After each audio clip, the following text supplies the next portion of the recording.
اگر زمانی که حالتون بده از چت جی پی تی استفاده میکنین که حالتون بهتر بشه، خجالت زده و شرمگین نباشین. همه ما یه وقته نیاز به تسکین فوری داریم و استفاده از AI هم تسکین فوری هست و آسیب زننده هم نیست مگر اینکه به شکل اعتیاد در بیاد.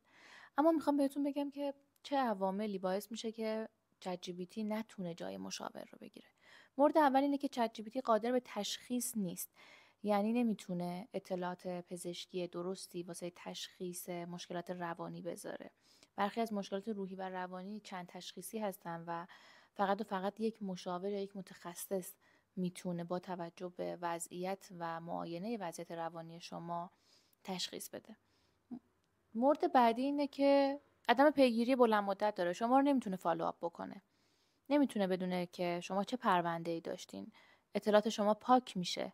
علاوه بر اینکه اطلاعات شما پاک میشه، اینه که در یک فرایند مداوم و طولانی نمیتونه با شما بشینه و پیشرفت یا عدم پیشرفتتون رو چک بکنه. سومین مورد اینه که درک عاطفی و امپاتی یا همون همدلی نداره. نمیتونه احساسات انسانی رو نه تجربه بکنه و نه درکشون بکنه.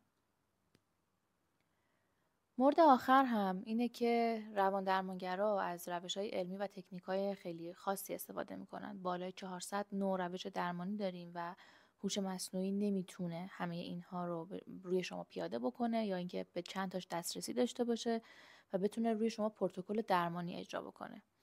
در نهایت اینه که اگر یک فردی اضطراب‌هاش و احساساتش به درستی پردازش نشه، به شکل سطحی باقی میمونه و چت جی پی تی نمیتونه اونها رو حل بکنه.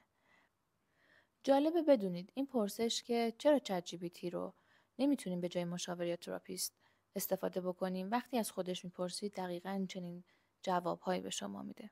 نظر شما چیه؟